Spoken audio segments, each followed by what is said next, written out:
Yes.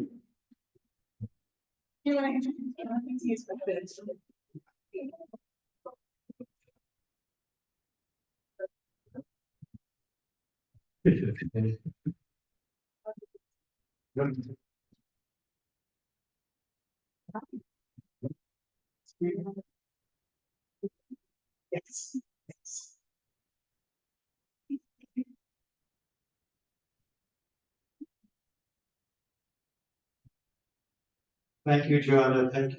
Thank you. Absolutely. Yeah, any questions? Answer is a red jacket. You can see her quite easily, so there's a router. Now, as far as the instructions are concerned, I'm going to keep them to a minimum because you all have bios on the web page on your phones, so I don't need to read them out. But I must say one thing that Dr. John didn't find before I welcome him. I've been coming to the Weltmuseum since 1978. Can you imagine that? How many of you were born before 1978? And I've met many museum directors, including Dr. Stephen Engelsman, that I already mentioned, who was in Leiden when we launched the Inclusive Museum Knowledge Community. And he was at the Weltmuseum with I came 3 times with the Asia Youth Foundation and so on. And the opening.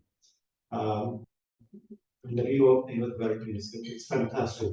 But throughout this period, I've never come across a museum director who's a collections expert and as well as a lawyer. You're the first one, right, Jonathan? So it's very important because I think that, you know, with the whole range of issues of decarbonization, repatriation, return and restitution, to have a museum director as a lawyer provides, you know, critical leadership with this, everything is so complex. The whole return, restitution, repatriation is a complex legal nightmare.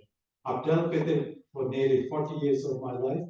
In fact, one of the first ones that started that in Australia. I can tell you that, you know, Dr. Jonathan Fung has amazing leadership qualities, but he's also in a very challenging situation. Right, Jonathan, with that, would you please welcome Jonathan first?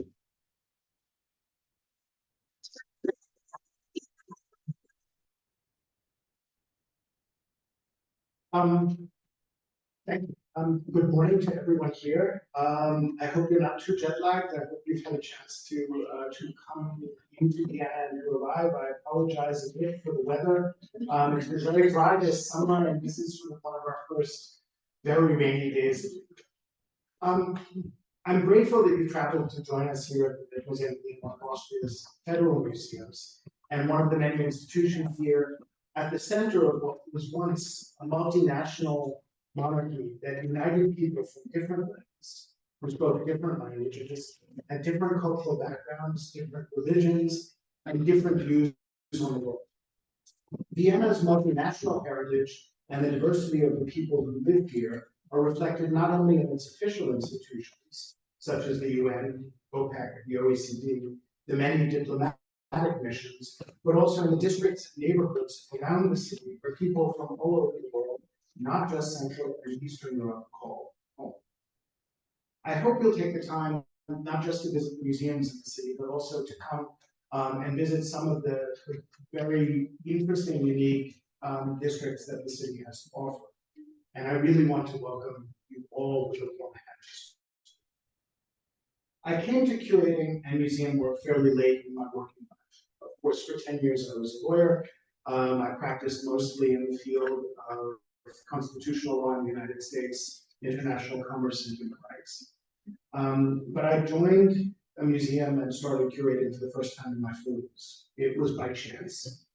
A job as curator for the collections from West Africa and Cameroon at the Ethnologisches Museum in Berlin was advertised in 2013, and I applied. I didn't think I had a particularly good chance of being offered the position. I was not yet finished with my Ph.D., which was on works from the collection in Berlin. I was American, not German, and the German language is not my mother tongue. But I managed to, I think, do a reasonably good job at the interview, and was offered the job in Hanoi. In Berlin, I quickly realized that curating and museum art have vast potential. Museums and exhibitions can reach large numbers of people, far more than universities or colleges or other research institutions for that. More than published monographs, articles, or contributions to scientific journals. An introductory lecture class at a university can reach a few hundred students, and a seminar perhaps 20 to 30. But even unsuccessful exhibitions can reach tens of thousands, hundreds of thousands of guests can flock to successful ones. Indeed, many museums are devoted to reaching as many people as they can. Museums are, in a sense, the mass media of the scholarly world. This implies two things.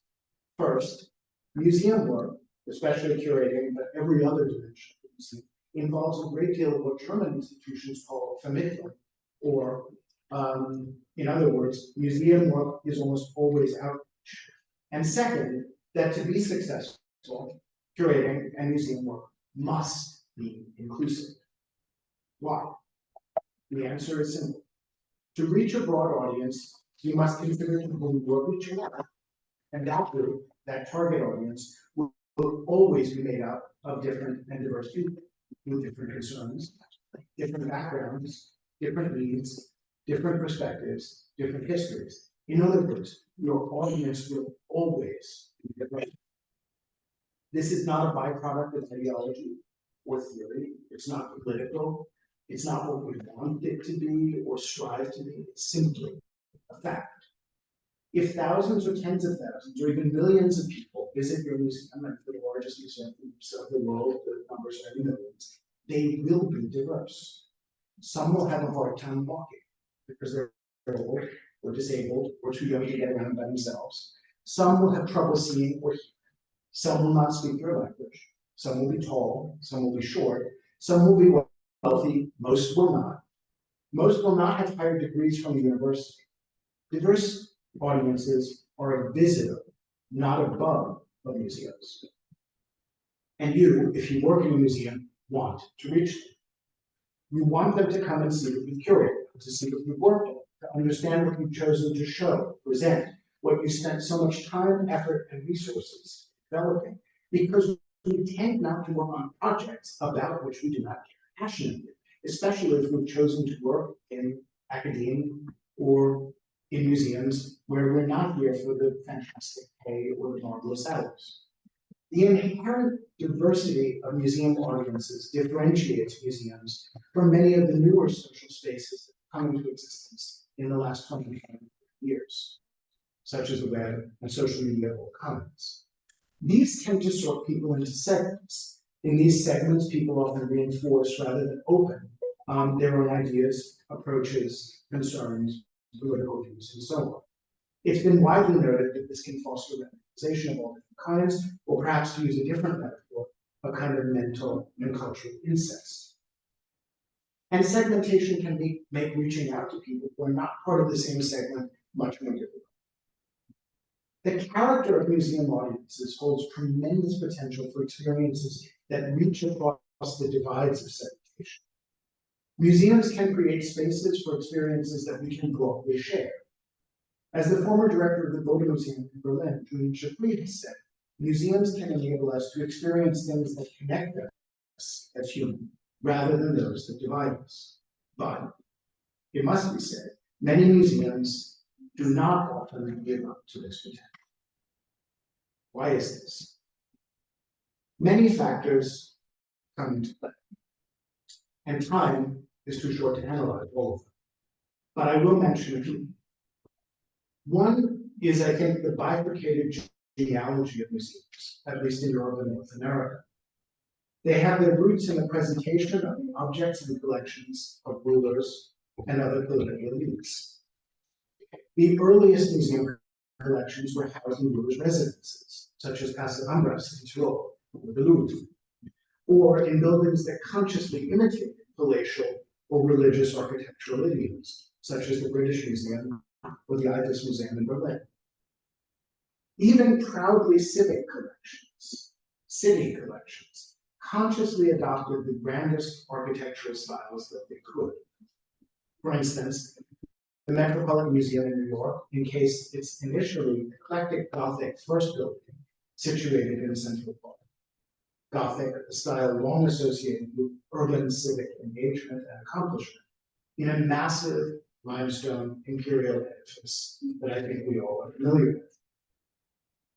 The Museum of Natural History in New York, across the park, abandoned its Richardsonian Romanesque style to create another Roman style to Teddy Roosevelt and his imperial colonialist legacy, complete with a bronze equestrian statue of the former president. But, and just as important, museums also have roots in an egalitarian anti-elitist tradition. As Clementine Delis has argued, I think convincingly, they are and remain one of the only institutions whose core mission is education and research, for which one does not need to pass an entrance exam. One does not need to hold a university degree to take part.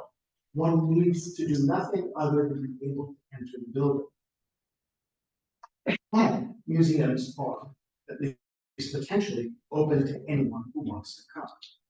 Indeed, the same Museum of Natural History in New York, which presents itself architecturally as a Roman imperial edifice, also has had cutting-edge offerings for the public, including lectures and classes, many for free, on many of the areas in the natural sciences, from astronomy to zoology, and self-consciously modeled what they called its curriculum on university courses that many New Yorkers could not attend at the city's institutions of higher education, many of which were private, such as Columbia University.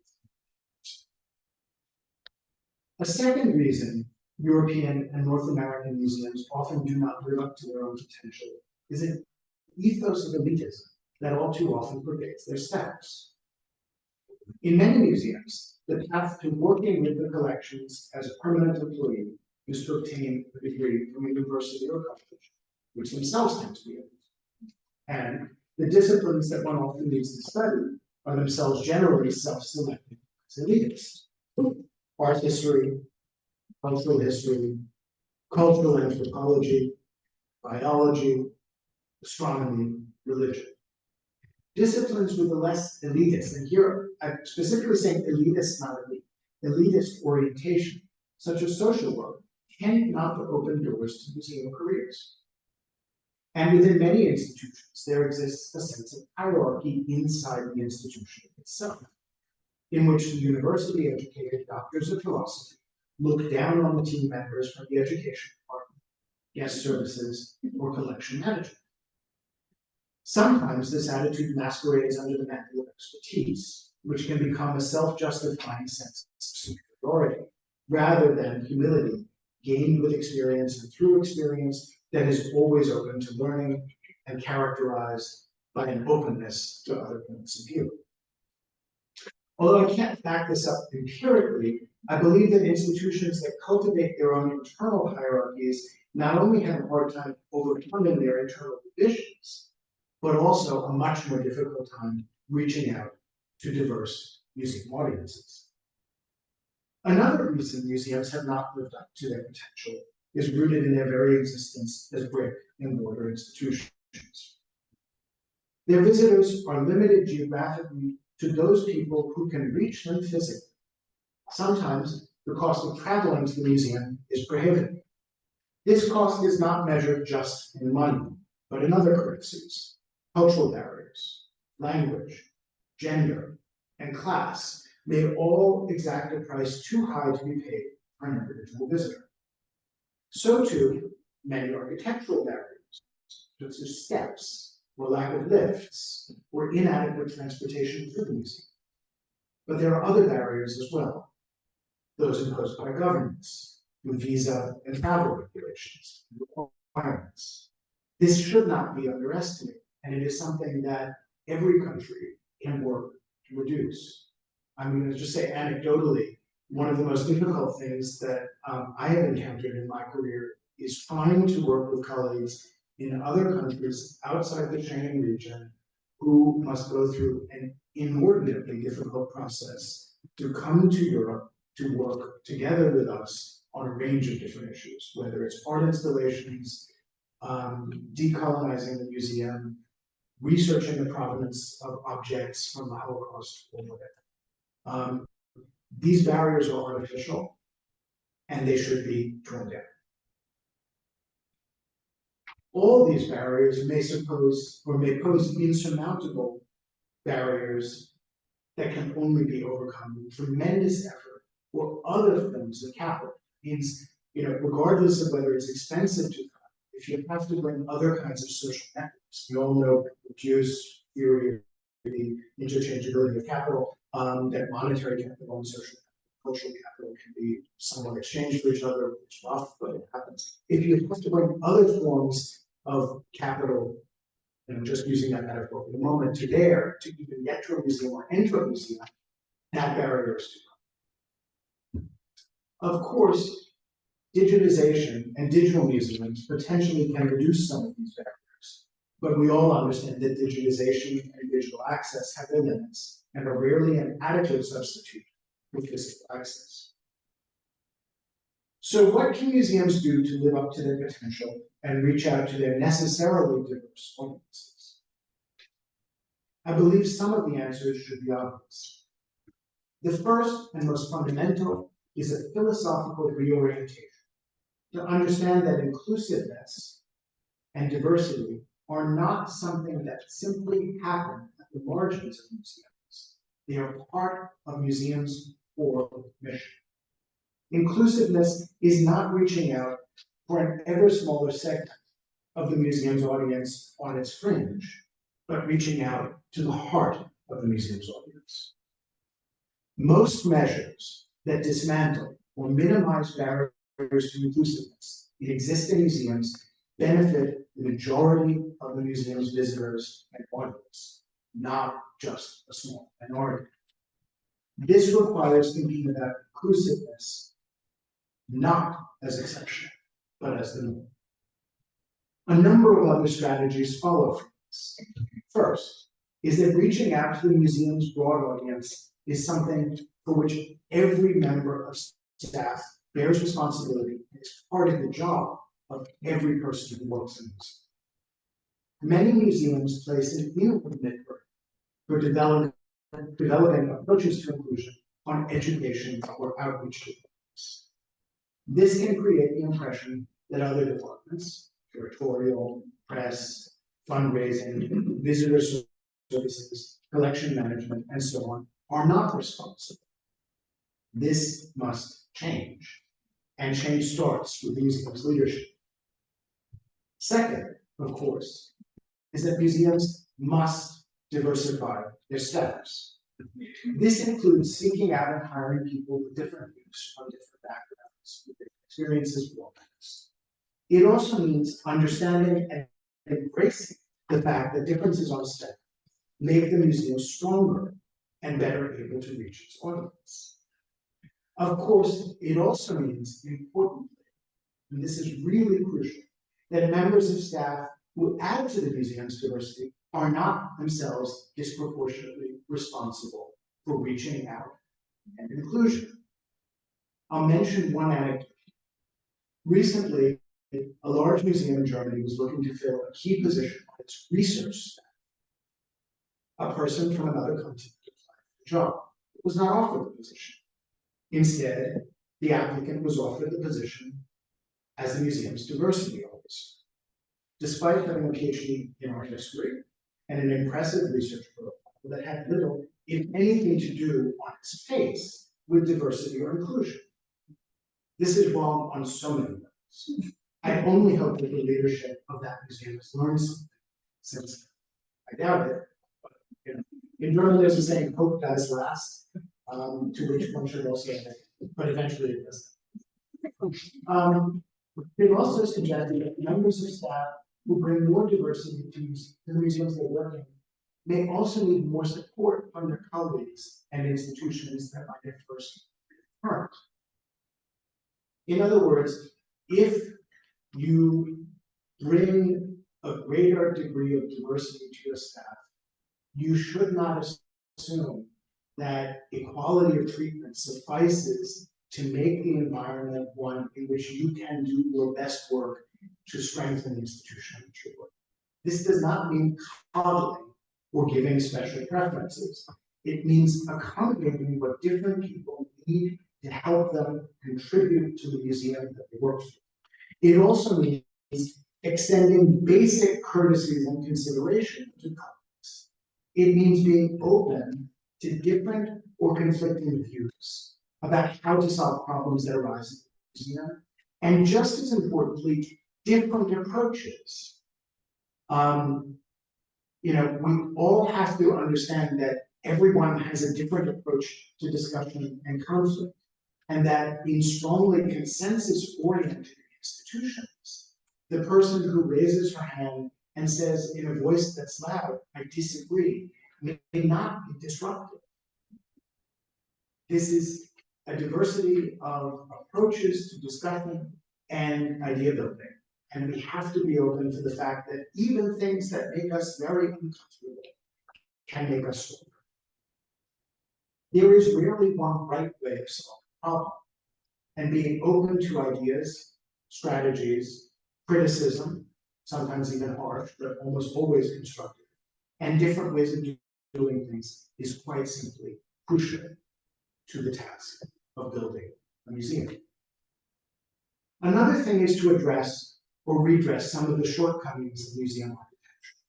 We have to work to make buildings more physically accessible, internally and externally. Level entrances, good signage, guidance systems, embracing multilingual signage, texts, good lighting, adequate toilets, spaces for nursing, and small children. Writing more accessible text, shorter, direct, and simple. Although academic writing often prizes complication, long sentences, specialized and precise terminology, writing for a museum is, for me, one poetry. Short, evocative, and reducing an idea to its essence. A final point that needs to be made is that all of the things that I've just discussed don't necessarily change the way that museums do their work and think of themselves, but they don't necessarily change the way that museum decisions are made.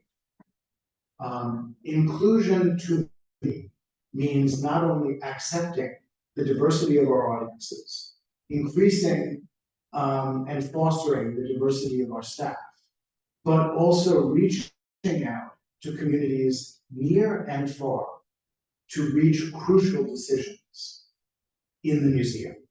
What the museum shows, how it approaches its work, how it reaches them, what it displays, what it exhibits, how it deals with the objects in the story. All of these are things that require reaching out to communities of interest in the places where the museum exists, because without that support, the museum will not exist very long. And two, to the places beyond the cities, the states where the museums exist, to the places where the objects come from.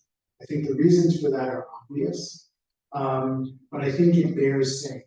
And this reaching out, this thoroughgoing approach to inclusion in decision-making will transform institutions in a way that will make them able to face the challenges of the next 20, 40, 50 years. It means questioning the very nature of things. That curating is not selecting works to display and telling people what to think about. It is a joint endeavor that connects members of staff with our visitors, with our cities, with our communities, to share ideas, theses, and other views. Reaching out is not just outreach to other people, it is reaching into ourselves to share parts of ourselves with our guests and visitors. It is, to paraphrase the name of a project funded by the EU that this museum played an active role in shaping, creating spaces of care for our guests, for our collections, and for the wondrous things that may come up from all over the place. For the people and communities of education enmeshed in the histories of the museum as an institution, sometimes beautiful, sometimes unbearably painful, and for each other. I firmly believe that if we understand that inclusiveness is at the core of what museums are and can be, that we can help unfold the potential that museums hold to overcome some of the problems that face us as humans and transhumans across the globe. That museums can become better bridges to link us. And once again, to refer back to Julian Chapuis in Berlin, the things that link us rather than divide us. Thank you, and I really look forward to sharing your ideas.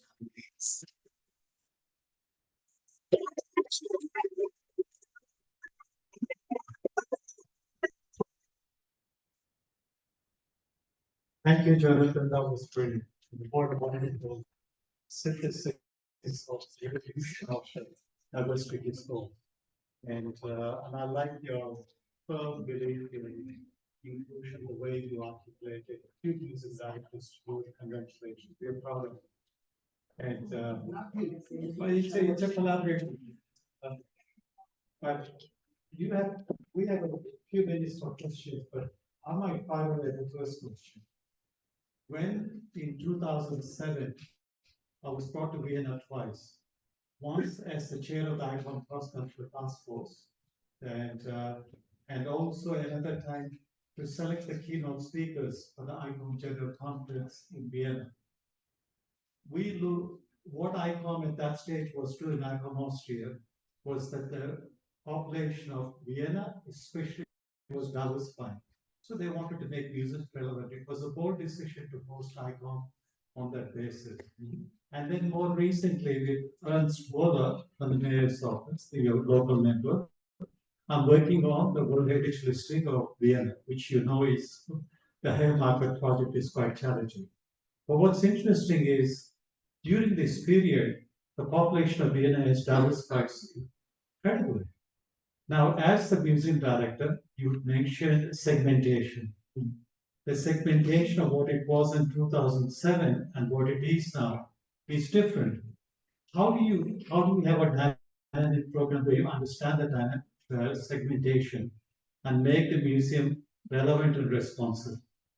I think when you look around the Weltmuseum today, you see the results of a process that began more than 10 years ago and bore fruit in the reopening of the museum in 2017. At that point, a decision was made to have every text in this museum in at least two languages, English and German.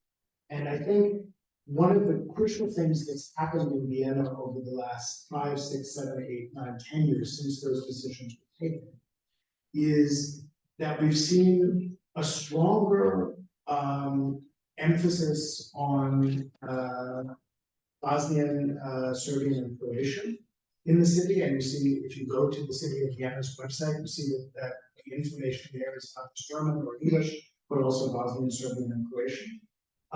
We've also seen a large number of people come to Vienna and live here who speak Arabic. And this has been, I think, a challenge for many of the institutions in the city. And one of the ways that we've decided to meet this challenge is by offering exhibits that also integrate texts in Arabic and integrate increasingly text in Bosnian, Serbian, and Croatian. So we're right now working on a project to make all of the museum texts available in a variety of languages. How do you do outreach? In the city of Vienna, I think we're one of maybe 2 or 3 museums that sees its primary focus as reaching out to what I would say post-migration communities. Many museums can reach out to people with physical, visual, mental handicaps. It's much more difficult for museums in the city to reach out to post-migrant communities. And one of the things that we are working to do is to provide offerings in not just the languages, but things developed with key figures in those communities. In other words, to get the word out that this museum is a space in which everyone, no matter where they come from. Thank you, Jonathan. Any questions? And I would say it's a huge difference if you just get a sense that you're tolerated, if you sense that your language is on the wall. Yeah. I think that is a huge difference in feeling as though you're simply a guest, and in terms of feeling as though you belong, and that belonging is recognized in the institution. Thanks, Jonathan. I won't take up time, but I have another question for later on contemporary collecting. And who wants to go first? Raising. Don't be shy. Told everyone you were not a shy group. Come on, who's going to, by the way? Thank you, thank you. I have maybe a little bit of a tough question. I work with museums in Vietnam and Southeast Asia, and they have, huge issues with resources, with technical, financial, and human resources, and they want to be more inclusive and do all the things that you said in your talk. But I wonder if you had any kind of advice on what museums in these kinds of countries can do to be more inclusive or be included on the global scale with few resources. Thank you. I think there's a tremendous range among museums in Southeast Asia, particularly insular Southeast Asia, between national institutions that have tremendous resources, such as museums in Singapore, and community museums in rural Indonesia or the Philippines, who have many fewer resources. What can museums do? To some degree, I think the question depends on how you define inclusiveness. And I think many things that museums can do don't really require huge resources if you can draw on the human resources is the wrong word, the human dedication of your staff. Another reason why diversity of staff is important. Writing texts in different languages. Indonesia is known for having, one national language, but in local languages, many people on staff in Indonesia speak many languages. Think about working multilingual.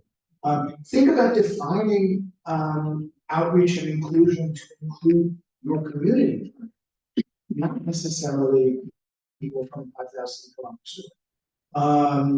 Strong community museums, strong museums with their roots in communities, in my experience, are more interesting, more vibrant, and have a kind of strength of sustainability that institutions that are trying to overreach don't have. A third thing is, of course, digitization. And digitization doesn't have to mean expensive 3D models of exquisite masterpieces. It means simply showing who and what the museum offers online.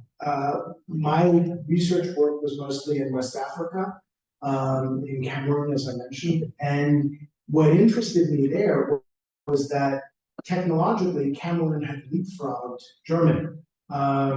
Germany was still working with dial-up and fiber optics and laptops and computers at home, while Cameroonians were working with cell phones and smartphones, and were much more mobile and much more digitally agile than most Germans. So, the simple fact of being temporarily perhaps at a digital disadvantage doesn't mean that there isn't a way to leapfrog that disadvantage and do things. And digitalization that's simple, that can be called up on a cell phone or a smartphone, can be much more useful than huge data quantities that have to be moved from A to B with high-speed networks. For example, I was very, very pleased to work together with Barbara Frankensteiner and Koki, a professor at the University of Benin City in Nigeria, on developing the digital Benin platform. And one of the things that we worked to do was develop the platform that can be read not just on a computer, but on a smartphone. Because many Nigerians work with smartphones more than they do with laptops these days. Yeah, and you said you worked in Vietnam, so you probably know Vietnam Museum of Ethnology, but also Halong Museum. Halong Museum won the UNESCO award for the most inclusive landscape museum. There are many good examples, but it's a good question. Thank you for asking. Carolyn.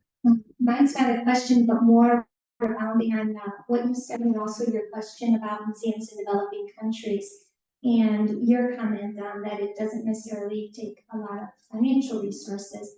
And I just wanted to put forward the idea that, especially in developing countries, oftentimes the museums are in these beautiful buildings, sometimes colonial vestiges, that could be opened up more to local communities as places where they can come, even if they don't go inside the museum.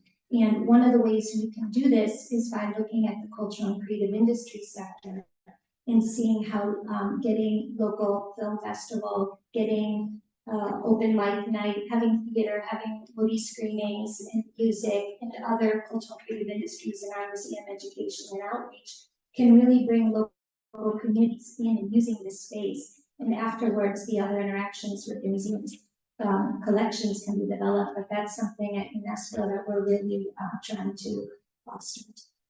Thank you, Carolyn. Thank you. It's an excellent question. I think one of the big problems that museums around the world have, especially in colonial states, is that the colonizers created, the roots were created the first museums in many cases and put them into buildings that were meant to kind of reflect colonial history, that were meant reflected in a positive light. And these buildings are in many ways a burden for the post-colonial states and communities that follow. They're expensive, they're starting to fall apart 80, 90 years after they were built, 100 years after they were built. They're not necessarily the best places to house collections, and the kind of approach to collection maintenance that pervades many European museums and North American museums can be very, very hard to duplicate. I think you all know this. I think we need to move away from the idea that the primary purpose of museums in those contexts is to kind of maintain that moment of heritage and to follow a path of European or North American museology. Some of the most exciting museums I've seen are museums that have kind of moved away from the expensive brick and mortar to smaller spaces that are more dynamic, more inclusive, and more centered in communities. I think the work of the Museums Association of India is really extraordinary in this result. They've founded new museums that are financially manageable.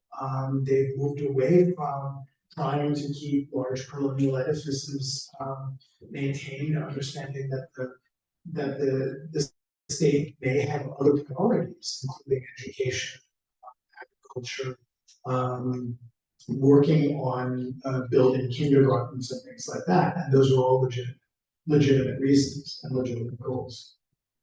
So I think we need to redefine what it is that we want to expect from museums as spaces of inclusion to adapt to that reality.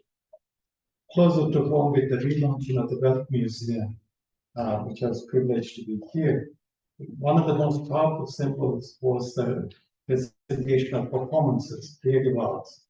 In hidden class, to have Indian classical dance and Zulu contemporary dancer performing together in hidden class was symbolically one of the most amazing moments. That was taken away by people to several parts of the world. Thank you for your question, Carolyn. Who's at the back? Yeah. But I forgot to ask you to mention your names and where you come from. Next, please. Okay. My name is Sophia from San Francisco. And I have a question regarding the diversity of staff, because at least in the US, in my experience, the salary levels for a lot of jobs in museums are quite low, and that kind of facilitates a lack of diversity. Working in museums in some ways is considered to be a rich kid sport. You have to have an abundance of external resources to consider it as a career. and, which intersects with other forms of a lack of diversity in other ways. And I was wondering, I mean, it is a complex question and issue, but how we address even beginning to deal with that issue. That's an excellent point. And it's a point that needs to be borne in mind. I can say this, in most European institutions outside the UK, we're paid according to union wages and union tariffs. Not in all of them. I know that in the Austrian museum landscape, there's also a diversity of that. What you see there is, I think, another form of segmentation, and it's the kind of segmentation that characterizes much of the United States economy at this point. I mean, the best paid people at the Metropolitan Opera, at the Metropolitan Museum of Art, make more than twice what I make as director. I mean, I'm not talking about the directors, I'm talking about a number of like curators, make twice what I make here as director of the museum, and will even make more than I will make as general director of the Ethnologisches Museum next year. And I think, it doesn't help to say that there needs to be fair pay for fair work. What has to happen is a more general understanding that museums can be hierarchical institutions in which the director or the deputy director are paid 10 times what a normal staff person is paid. That can't be the case. That's obscene. I mean, there's no other way to put it. But it's an obscenity that characterizes much of the US economy.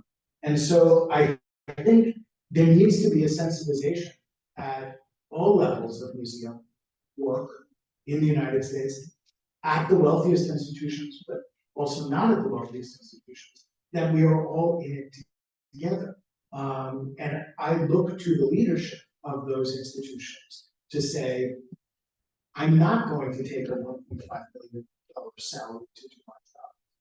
I'm going to take, twice what a curator makes and no more than 3 times what a janitor makes.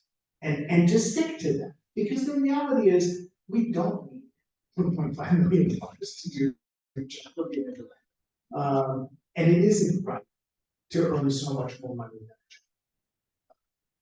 I don't know what else to say there, other than I think that in many places in the world we have lost our way, morally, ethically.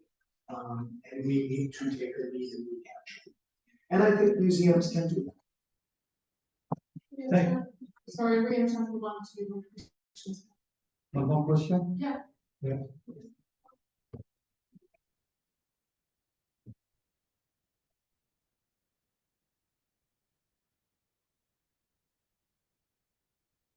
Hi, my name is Alice Nadia. I'm from London. And I just wanted to say, pick back up a little bit on one of the points when you were talking about buildings and structures as being colonialist and the kind of the expansion of museums in the sort of 18th, 19th century was completely tied up with colonialism. But then the way that they were set up, the way that things were promoted, was also rooted in the biases of colonialism, which assumed that people went in and they could learn. So the reliance on vision and the reliance on, able-bodiedness and neurotypicality in museums is in root colonialist. And yet museums now still assume that the majority of access is regency. You put languages up, it's mostly still visual, it's still read. So how do you think the museum sector can challenge that assumption that the audience is sighted and that they can literally just look and understand through vision, because that's not part of our science or museum studies? I think many museums are held captive in a sense by their collections. If you have a paintings collection, it's very difficult to move beyond the mode of looking at it as a way of trying to understand it. It's not the only way to understand it, but it's going to be a primary one. And I'm not sure, let me put it this way, I'm not sure I understand your question. the human emphasis on vision isn't colonial. Maybe the emphasis that seeing as a way to understand things rather than listening or touching as a way to understand things leaves out vast aspects of human experience. But maybe I didn't understand the question. So it is colonial because it was grounded on Aristotle, who told us we had five senses, which is false, and told us that vision was the prioritized sense. And colonialism took that view that vision was the superior way to learn, and actually at the same time denigrated touch, smell, and taste as being other cultures. The colonized cultures, they were base cultures because they used these base senses. So it's actually really rooted in colonialism. We just don't realise it because it's not just in society generally, but it is rooted in colonialism. I'm afraid I have to disagree that the idea that vision is a colonial construction. Seeing and understanding is, I think, often a colonial construction. The range of human senses outside of a hierarchy creating hierarchies of senses, I think, can be a colonial construction. But I think I still don't really understand your question. Okay, you can discuss it after. It's the last question. Sorry, good morning. I'm blind. I understood the question perfectly. It has to do with the fact that museums began as bringing home things from other places that you would show your friends, your rich friends. And then when museums opened to the public, these things, these objects had to be exhibited to many other people, and touch began to be told to be explained as something filthy, because everyone might not have the necessary sensibility and sensitivity to be allowed to touch these objects.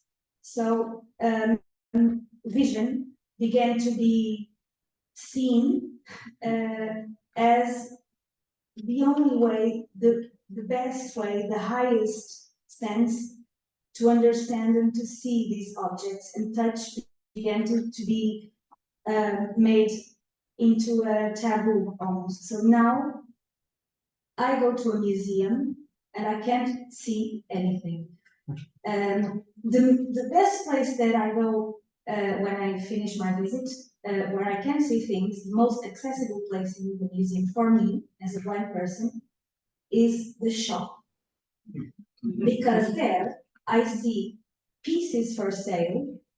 Yesterday I was in a museum where I saw high reliefs of Egyptian sphinxes and motifs that could be in the part dedicated to that theme, but they were downstairs in the shop to be sold.